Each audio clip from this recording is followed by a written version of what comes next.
This is Daily Blast Live. We're talking about what you're talking about. Real, honest, entertaining, live. DBL starts right now. 3, 2. Welcome to DBL. It's Friday, April 9th. I'm Jeff here with my friends Stephanie and Brandon. Happy Friday. Happy Friday. And since I miss Erica Cobb so much, it's Friday remix. Nice. You put a little Brandon twist on it. Yeah, put a Brandon twist on it. I'm ready for the weekend now. All right, Steph, let's begin with some sad news out of Britain. Prince Philip, the Duke of Edinburgh, has died, Steph, at the age of 99. The Queen announced his death with deep sorrow. He spent his final days with her at Windsor Castle. The two were married for 73 years. Wow. The Queen is expected to enter an 8-day period of mourning. Now, Steph, I have a couple questions, but I think a lot of people only became familiar with Prince Philip's through the Netflix show The Crown. Am I right? I think so, yes, because, you know, the face of our monarchy and country is the Queen, not her husband. Right. He's like the supporting role. He's like, but as much as, you know, I say the supporting role, he's the backbone for her. And if you watch The Crown, you'll see how much he encouraged her to modernize the monarchy. For instance, the monarchy were very secretive. We didn't really know much about what was going on. When there was a coronation, it was hidden from the public. It was actually Prince Philip's idea to first put that on things like the BBC and for them to collaborate, let the world have a glimpse of what the monarchy really is. And he fought hard for a lot of things like that. And also his character on The Crown, you'll see, you know, he's got a lot to say and he might be behind the scenes, but he made his opinions very clear. He's got a lot to say. He was very witty and a bit outspoken. Is it a good portrayal from what you see on The Crown? I would say yes. Okay. I would say yes. Another question I had was the 8-day period of the Queen. Is that significant? Yeah. I think it's just so that, you know, she's not expected to attend any formal engagement. She's not expected to have to face with any of the press. It's meant to be a time where she's left alone to grieve her husband. Yeah. Although, how are you going to grieve a 73-year marriage in 8 days? I don't know. Bless her. It's horrendous. Well, do you think that Prince Harry and Meghan Markle are going to go back to the funeral, or do you think there's just too much bad blood there right now? Well, Harry has made it very clear how much he's fond and how much he loves his grandma. He's ensured that throughout everything that he's been going through with Oprah and the press, he's kept her name as clean as possible. Okay. And I think I will be absolutely gobsmacked if he doesn't go back to support his grandmother in her biggest time of need. You know, this is her husband, it's his grandfather, well, great-grandfather. Right. You know, so I think that it's crucial that he goes back and supports the family at this time. And I'm hoping that that will mean face-to-face confrontation, obviously, after the funeral, will mean that they can hopefully iron out some of these issues that they've had. And let's hope that they rebuild that relationship, because it's very rocky right now and a bit broken. Oddly, sometimes death brings families together, right? So I hope they do go too. You mentioned Oprah. Would Prince Philip be the Stedman of England? The what? Oh my gosh.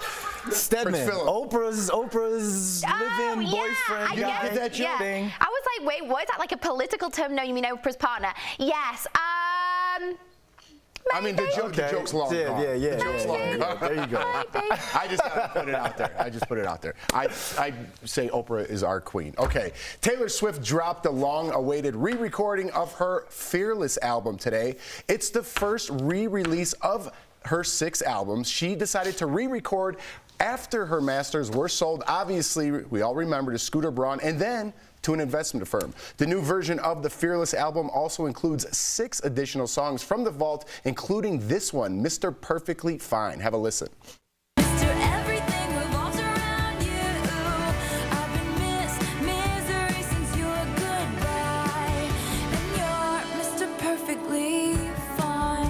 Well, she wrote a song about me. I love it. Oh, there you go. And get this, Brandon, we're getting some new music from Prince. Nearly 5 years after his death, his estate announced it's releasing an album he recorded back in 2010. If you remember, he died in 2016. The song is called Welcome to America. It will drop on July 30th. I was hoping we had a little just taste. A little something. Taste. But they said that Prince has always been a man before his time, and we were saying when he recorded this back in 2010, this album is going to be politically driven, and not like politically like, oh, Trump this, that. It was just talking about like the climate of celebrityism, social media, and where things were headed. So I can't wait to hear what he has to say, or his art, or listen to his art, and what he think that where we were going as a society. What do you guys think about his estate putting this out? Because he was very passionate about not releasing that music, right? Extremely passionate. So before we had Taylor Swift, or we had Jay-Z with with Tidal or any of that kind of thing. We had Prince, and we're talking years ago. Back when he was 19, he was fighting against Warner Brothers for some of his music and music rights. He is one of the most influential music and business pioneers of our time.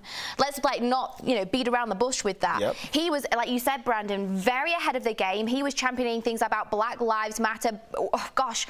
Back in the Grammys way back when, a decade plus ago. Yeah. And he fought incredibly hard for the rights to his own music and creative freedom, to the point where he would go on stage while he was still signed by Warner Brothers, and he was incredibly unhappy, with the word slave written on his face multiple times, because he was desperate to break that agreement and have full creative control. Yeah. So when Prince died, sadly, as we know, tragically, he didn't have a will. Yeah, right. And his estate and everything went to 6 members of his family. And I think, to me, it's a bit of a touchy subject, because to say how hard he fought, this was after, this is long after he's passed. He was alive when he recorded this, obviously, and he didn't release it for whatever reason. Did they have the right? I mean, obviously they have the legal rights, but morally, should they have done that? Yes. Knowing his personality and knowing that he didn't release it himself and how hard he fought, and he already had signed. Which is why they need to release it. No, Stephanie? because he'd signed with Tidal and Jay-Z, and the reason he did that was because he was in full support of Jay-Z giving artists the right to their own platform, like Taylor Swift and Rihanna and Beyonce, and he chose to not put that music on that platform, even though he had it at the time. I think because he was a perfectionist. He was a perfectionist, and he wanted to only put out perfect music. But he had recordings in his hallways. He had microphones. He recorded all the time. So I'm sure he's got tons of other music out No, but there. this is my point. But we made a big thing about the Super Bowl. Like, why aren't they making a big thing about his estate putting this out now? No, but that's exactly what I'm saying. I'm just saying, he did not consent to this, and he supported this for many years, this whole cause and the use of having music in the way that he wishes and released in the manner in which he chooses, way before Taylor Swift. So why now do people think it's okay to do it, to make a book off him and when he's dead? Because you just talked about his legacy. You just talked about how championing artists. You just talked about how he was Taylor Swift. It's fittingly we're talking about Taylor Swift right now. Taylor Swift and her war, he did that before Taylor Swift. These people, we have to understand and know his legacy. We already know that from everything that he's done. Generations. We already have his legacy. Generations I get the argument, but his music, he is too great of an artist to have that just sit somewhere and not hear it. That's Agreed. just my But opinion. he didn't feel it was up to par. Otherwise, he would have released it himself with Tidal. But he died, in a tragic way. He didn't know he was going to pass away, but that's a fight for another time. But speaking of legends, we have some sad news before we go. Rapper DMX has passed away after complications following a heart attack.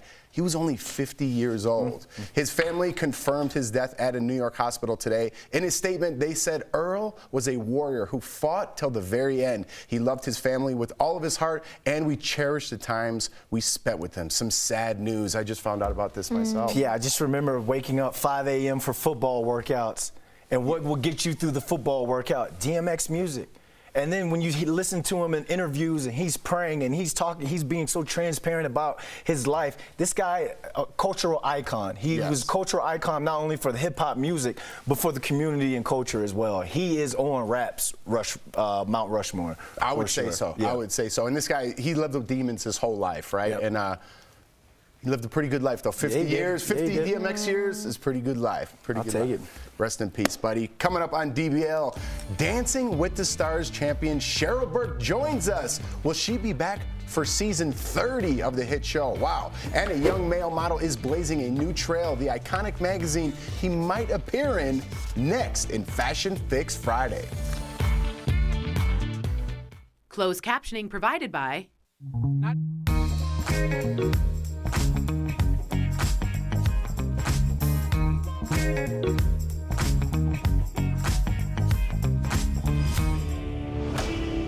When it comes to politics, we know that there's a lot of opinion, but here on the Verify team, we stick to the facts. You may have seen headlines like this: Dems could dethrone Iowa, as some Democratic leaders propose moving up the primaries for more diverse states like South Carolina ahead of Iowa and New Hampshire. So let's verify, could the order actually be changed? Our sources are these three political experts from DC and New Hampshire. Our New Hampshire professor tells us that the state has been the first primary since 1920. In 1972, Iowa inched slightly ahead of New Hampshire as the nation's first caucus. There's not a lot of logic or thought into why we had it first, other than we were first. And once you have it, you want to keep it. These are really important events, not only because it gives them outsized influence in selecting the presidential nominees, but there are as many reporters and political consultants and staffers in the state as there are citizens. I mean, this brings in a ton of money. In fact, it's now part of New Hampshire law. The Secretary of State in New Hampshire is authorized to move the primary to always be at least 7 days before any other similar contest. South Carolina would have to move theirs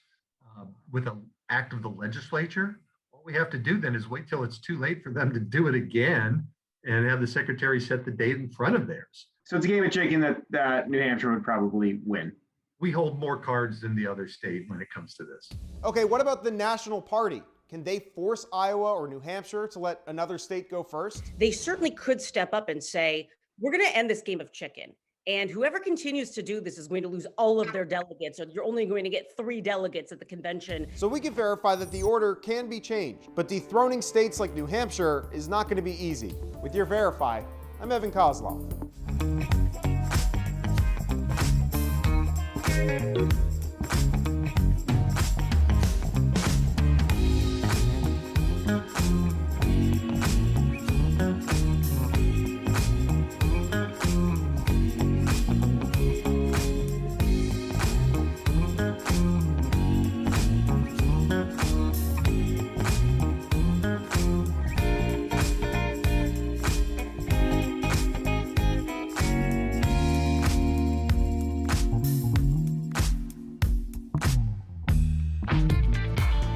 Welcome back to DBL. I'm Stephanie Jones with the week top style and beauty news, like the new model breaking huge barriers at Sports Illustrated. And it's a bird? It's a plane? No, it's a luxury handbag with a sky-high price tag. Let's find out more in Fashion Fix Friday. But first, Lizzo is feeling cheeky. The singer showed off a new kind of dress on Instagram, and you see that black bar? Well, our lawyers made us put it there because it's actually a large cutout right on top of the singer's derriere. But I'll keep it honest, it's a sight I only expect to see when a plumber is fixing my sink. But before you tell Lizzo to put on some pants, her ripped at the seams style is straight from the Supermodel Style handbook. The Kardashians are also fans of the thread-busting look, so I have to ask, would you rock this bum-bearing fit? And next, he's not on the magazine cover yet, but this upcoming model is already a huge star.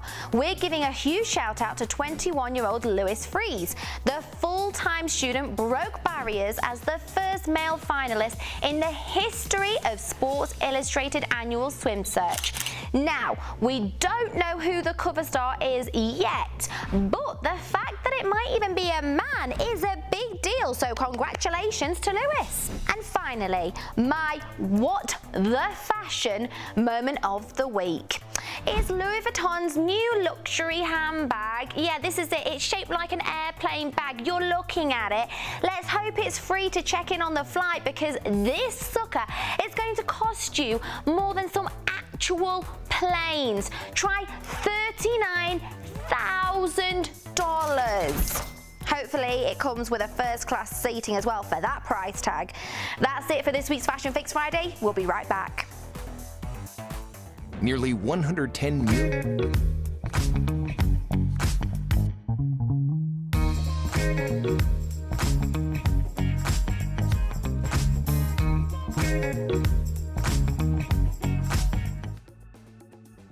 The stimulus bill expanded the child tax credit for eligible families. It could mean as much as $3,600 per qualified kid. But calculating how much it will get is a little complicated. How much you get per child depends on their age, with kids 5 and under qualifying for the full $3,600, then $3,000 for kids aged 6 to 17, and $500 for an 18-year-old who is still a dependent. How much parents make matters too. So for a single parent, your adjusted gross income needs to be $75,000 or less to get the full amount. While for joint filers, that limit is $150,000. If you make more, the amount you get per child decreases as your income rises. In order to get your payment, you need to file your 2020 taxes, and you won't get your payment in one lump sum. The money will be split between 2021 and 2022. According to CNET, the 2021 portion of the money is expected to start going out in July and will be paid periodically. Though right now, there is no set schedule.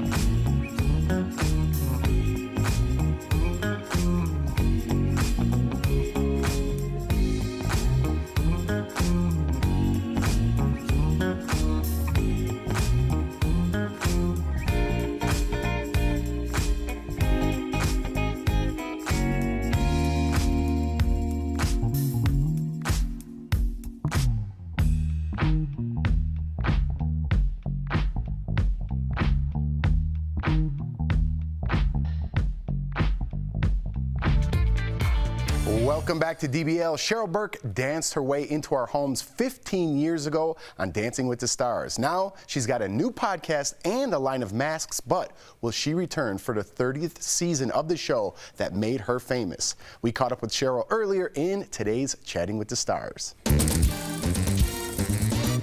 Woo, there she is.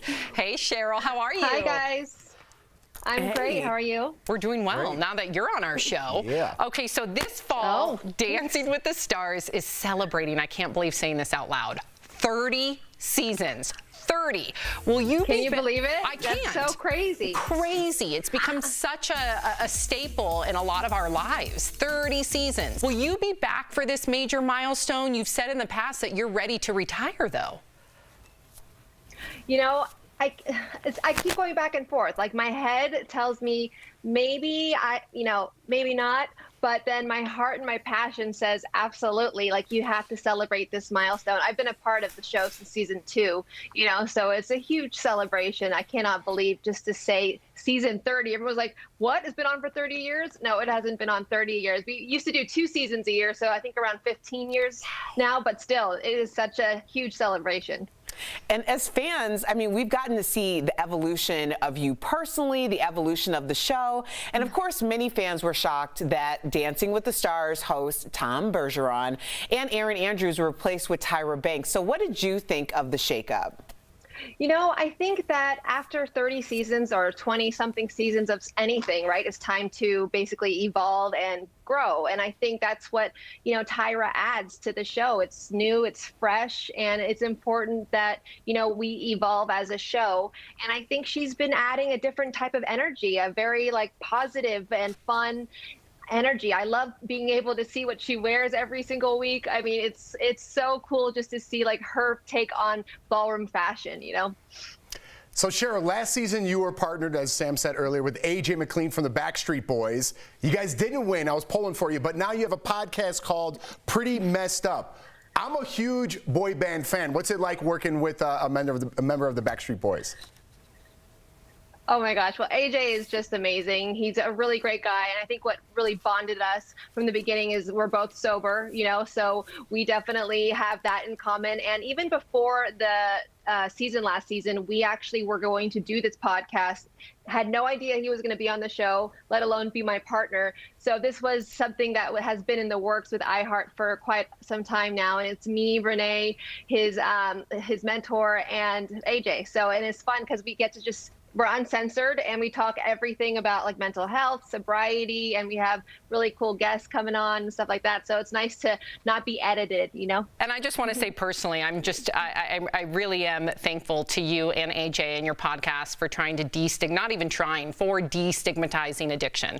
So thank you for putting mental health right there front and center. We appreciate that. Now, Dancing with the Stars thank host, you so much. You're welcome. Dancing with the Stars host Tyra wants to see Colin Kaepernick on the show. If you could pick your next, yeah, I know, isn't that a good one? I don't know if he would ever do it, but it is. If you could pick, I'm a Bay Area girl, so that would be a perfect partner. Where in the Bay Area were you? Palo Alto area. Okay, Santa Cruz over here. If you could pick your next partner, who would it be? Anybody in the world? Well, I mean, if Colin's going to be on, why not? You know, we'll represent the Bay Area. But I've always vouched for Joe Coy. You know, we're both Filipino. We just had him on the show. He's my. Oh, you did? Yeah, we just had him on our podcast, and I've actually bonded with him just because we're both Filipino, and we just like went way back to where like our mothers would cook Filipino food, and it's just I think I would have. Selfishly, I would have a blast. So, but I don't think he'd ever do the show. So he's amazing. It's a pretty good candidate. That's actually a good he's call. So I funny. mean, he's already a star, but he's really rising to the top of stardom. I think he might be on that show if he wants to do it. Yeah. I think it'd be great. Yeah. Okay, so we'll see. I think he's currently shooting a movie with Steven Spielberg. So I think he's a little busy right now. Yeah, he told us. He's a little busy. Now, Cheryl, first, thank you for joining us. But I think before we go, tell us all about your new masks. So I've collaborated with Bailey Blue, and these are masks that, weirdly enough, I've been wanting to make even before the pandemic. I had a live stage show in Japan, and I saw all these beautiful Japanese people walking on the streets, and they had dental masks. And I was like, you know what? I've got to make something cuter. And so a series of unfortunate events happened, unfortunately, and I made masks. So this is more about the construction than the glitter, right? So what's important for me is that you can breathe in your masks, that you're not really self-conscious because you're not really feeling like you have a mask on your face, and look cute at the same time. So we actually have had these out for quite some time now. You can go to baileyblueclothing.com for more info, and we just released Mommy and Me masks. So like you and your daughter could have matching masks on her way to ballet class. We also have the Rumba Master, basically named after every dance you've seen on Dancing with the Stars. We got the Paso Doble, the Quick Step. We've got so much. I love it. And make sure, to our viewers, functional and fashionable. Go to baileyblueclothing.com. Cheryl, Burke, thank you so much for joining us. Yes, we hope to see you back this season on Dancing with the Stars. Thanks, Cheryl. We'll be right back. Thank you. Promotional consideration is brought to you by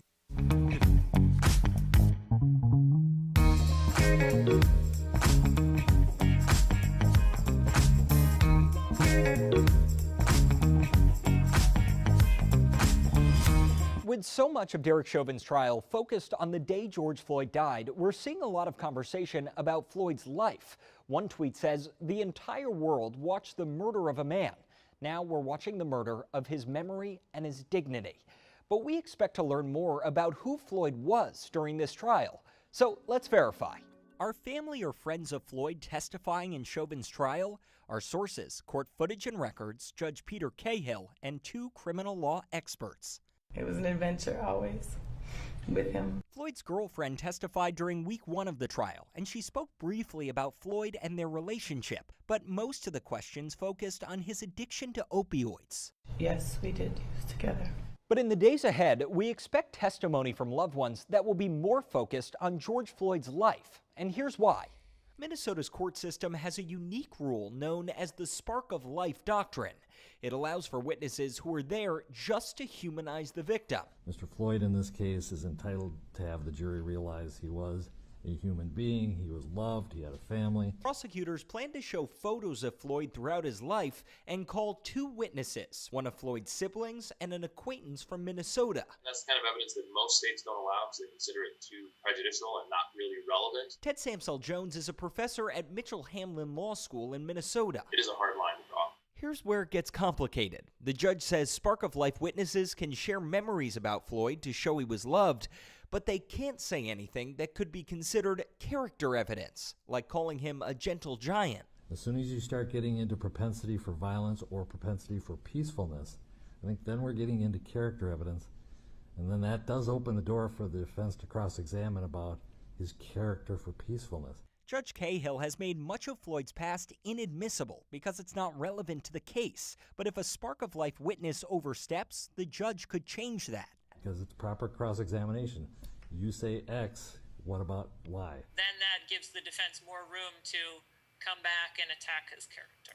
Rachel Moran is a professor at St. Thomas Law School in Minneapolis. The defense really wants to introduce as much evidence as possible of Mr. Floyd's struggles with drugs. Court documents show Chauvin's lawyer wants to introduce evidence of prior bad acts should the state exceed the permissible scope of Spark of Life testimony. That would give the defense the opportunity to say something like, well, wait a minute, what about this time he was convicted of a violent offense? So we can verify, yes, more family and friends of George Floyd will testify to humanize him, but they're limited in what they can say without opening the door for the defense to go after Floyd's past.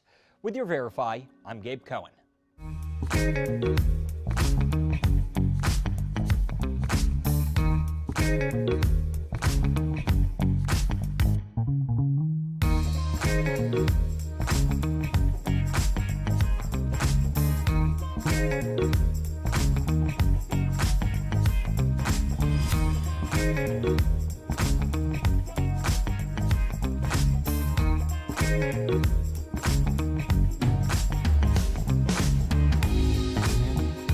Back to DBL. When it comes to your health, how often should you be exercising? We're chatting about it in DBL's Focus on Fitness presented by QB.